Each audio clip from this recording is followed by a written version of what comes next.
So here I'm going to explain you the difference between working days and calendar days. इससे पहले कि आप float को समझें, जो क्वेश्चन किया गया उस क्वेश्चन के तनाजुर में जी के फ्लोट को किस तरह से, हालांकि एक्टिविटी डेज को हम चेंज करते हैं। हामिद अपने क्वेश्चन को थोड़ा सा रिपीट भी कर दीजिएगा ताकि इसका हिस्सा बन जाए। दोबारा रिपीट कीजिएगा अपना क्वेश्चन जी। सर मेरा क्वेश्चन ये है कि जो हमारा फ्लोट आता है sir on the basis of number of days of activities के डेज से आता है और उन्हीं से हमें फ्लोट निकल के आते हैं। अगर हम अभी लेट सपोज फ्लोट हमारा विद इन लिमिट नहीं आया, जिस तरह आपने कहा कि 15-20% से ज्यादा आ गया, तो इट मींस कि जो हमारी एक्टिविटीज के डेज है उनको हम चेंज करेंगे। हालांकि हमारी जो डेज आई है वो on the basis of productivity, on the basis of quantity आई है। ठीक है, दैट्स ग्रेट। बड़ा अच्छा क्वेश्चन है जी। सो इस क्वेश्चन का जवाब इस तरह से है, ये मैं डायग्राम आपके सामने बना रहा हूँ। कुछ एक्टिविटीज हैं, ये आप इन एक्टिविटीज को मैं आइडेंटिफाई भी करता जाऊं। ए एक्टिविटी है, then you have B activity, और मैंने एक्टिविटीज को आपस में लिंकअप कर दिया जस्ट टू इंश्योर कि आप लोगों को समझ आ जाए। ये आपके प्रोजेक्ट की आखिरी एक्टिविटी एम है और ये आपके प्रोजेक्ट की एक्टिविटी के कर लें और ये पी कर लें। ये आपके प्रोजेक्ट की डिलीवरेबल है एम, यानी कि एम पे आपका प्रोजेक्ट जो है 38 डेज के अंदर कंप्लीट हो रहा है। ठीक है, आपका क्वेश्चन ये है कि फ्लोट जो है वो, जो अभी थोड़ी देर पहले हम एक डिस्कशन कर रहे थे कि किसी भी प्रोजेक्ट की वैलिडिटी को, क्रेडिबिलिटी को आइडेंटिफाई करने के लिए आपके फ्लोट की लिमिट जो है वो आपके प्रोजेक्ट का टोटल जो ड्यूरेशन है उसका 5 to 10% होना चाहिए।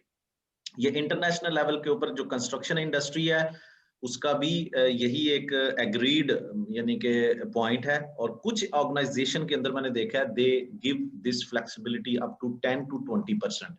एनी हो, आप अगर 20% से ऊपर नहीं जाते तो फ्लोट जो है वो एक एक्सेप्टेबल है। और ये वाला जो फैक्टर होता है ये आपके प्रोजेक्ट की जब शेड्यूलिंग हो जाती है तो एंड पे एक क्रेडिबिलिटी के प्रोजेक्ट कितना वैलिड है उसको चेक करने के लिए इस्तेमाल किया जाता है। अब आपका क्वेश्चन यहाँ पे ले लेते हैं कि लेट्स से कि आपका फ्लोट जो है 40% आ रहा है, तो ये तो आ रहा है सिर्फ कि हम तो एक्टिविटीज को उनके नंबर ऑफ डेज भी दे रहे हैं जस्टिफाइड, फिर भी फ्लोट अगर ज्यादा आता है तो क्यों आ रहा है। देखें, हमेशा बात याद रखें, फ्लोट सिर्फ आपके नंबर ऑफ एक्टिविटीज को, आपकी एक्टिविटीज को नंबर ऑफ डेज एलोकेट करने की वजह से नहीं आ रहा। There are two factors, one is duration and other one is activity relationship. You got it?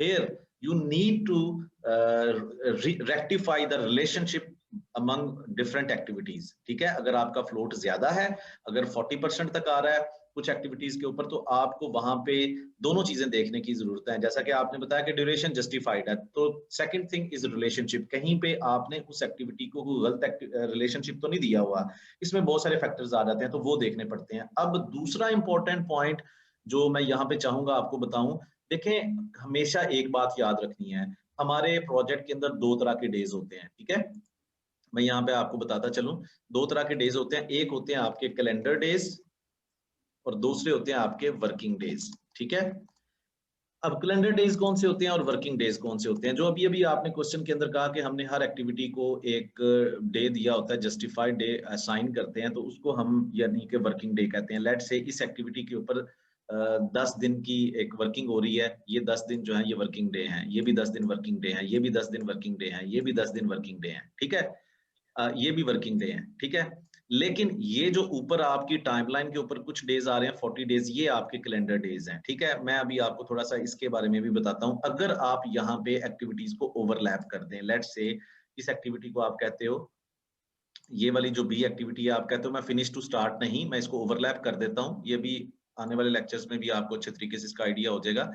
तो ये देखें इस तरह से, एक मिनट इसको मैं, ये देखें आपके,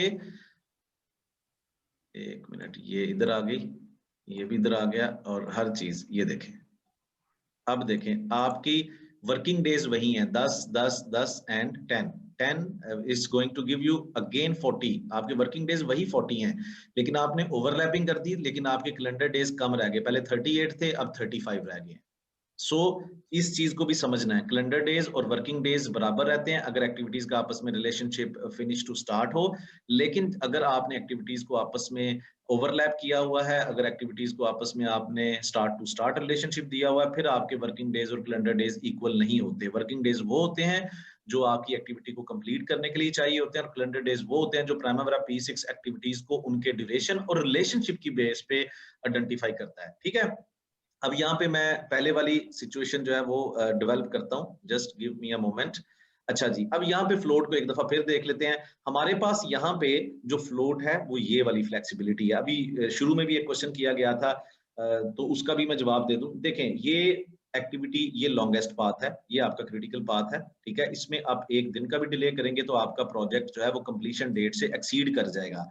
लेकिन ये वाला जो पाथ है ये नॉन क्रिटिकल है, यहाँ पे फ्लोट मौजूद है। कैसे? मैं यहाँ पे आपको एक एग्जांपल देता हूँ। ये देखें, आप इन एक्टिविटीज को इस टाइम पे भी कर सकते हैं। ठीक है, और अगर आप, क्योंकि देखें P एक्टिविटी जब कंप्लीट होगी तभी आपकी M एक्टिविटी शुरू होगी। ठीक है ना, तो आप इस टाइमलाइन के ऊपर भी ये दो एक्टिविटीज कर सकते हैं। ठीक है, ये सिचुएशन समझने की कोशिश कीजिएगा, और साथ में एक और सिचुएशन की देता हूं मैं आपको। आप इसी एक्टिविटी को यहाँ पे भी लेके आ सकते हैं कि जैसे ये इस तरह से। ठीक है,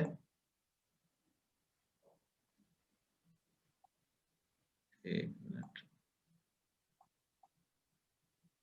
इस तरह से। ठीक है, ये डेज आप कंसिडर कर लें, यहाँ पे हैं। तो ये जो, यानी कि ये फ्लेक्सिबिलिटी थी जो हमने यहाँ पे फ्लोट की शक्ल में यानी कि अवेल की। वो 10 दिन थे, 15 दिन थे फ्लेक्सिबिलिटी के, हम इसको उठा के पीछे भी ले आए, और हम पहले वाली सिचुएशन के अंदर भी जा सकते हैं जो पहले थी, ये वाली।